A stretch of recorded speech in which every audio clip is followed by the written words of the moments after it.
রচনা। আমাদের দেশ। আমাদের দেশের নাম বাংলাদেশ। এই দেশটি কন্টেন্ট নির্ভরশীল একটি দেশ। আমাদের দেশের মাটি খুবই উর্বর, তাই এখানে খুব ভালো অখাদ্য ভিডিও কন্টেন্ট ক্রিয়েটর জন্মাতে পারে। আমাদের দেশে গরুরাও ভিডিও করতে পারে। আমাদের দেশে এমন কিছু গরু আছে যে গরুগুলো জবাই করে খাওয়া যায় না। আমাদের দেশে এমন কিছু প্রজাতির গরু আছে যেগুলোর নাম হচ্ছে কফি, সানিম, সায়েম, পেন্সিল সুমন, নীল শায়লা, দীপুভাই ইত্যাদি। এই গরু দিয়ে আমরা ফেসবুকে হাল চাষ করে বৈদেশিক মুদ্রা আয় করতে পারি। আমরা তাদের ভিডিও হুদায় রাত দিন ভর দেখতে থাকি। আমি এই দেশে জন্মগ্রহণ করে নিজেরে ধন্য মনে করি, কারণ আমি এই দেশে জন্মগ্রহণ না করলে এত বিনোদন আমি পেতাম না।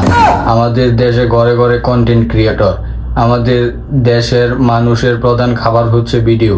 আমাদের দেশের মানুষের প্রধান ব্যবসা হচ্ছে বউ ব্যবসা হওয়া উচিত বলে আমি মনে করি। আমাদের দেশের মানুষ অখাদ্য কুখাদ্য কন্টেন্ট খুব মজা করে খায়, কিন্তু আমরা কিছুদিন পর যখন ওই খাদ্য হজম করতে না পারি তখন আমরা বদ হজম করি। আমাদের দেশের মানুষ 3 বেলা না খেয়ে থাকতে পারে, কিন্তু ভিডিও কন্টেন্ট না দেখে থাকতে পারে না। আমাদের দেশের মানুষ না ঘুমিয়ে থাকতে পারে, কারণ ঘুমিয়ে পড়লেই কোনো অখাদ্য ভিডিও মিস করে ফেলতে পারে। আমাদের দেশের প্রতিটি মানুষ নেশা খায়। কেউ রাস্তাঘাটে বন জঙ্গলে নেশা করে, আর আমরা ডিজিটালি নেশা করি। আর ওই নেশাটা হচ্ছে ফেসবুক, টিকটক, ইউটিউব ভিডিও নেশা। সবশেষে আমি আমার দেশকে ভালোবাসি। I love you.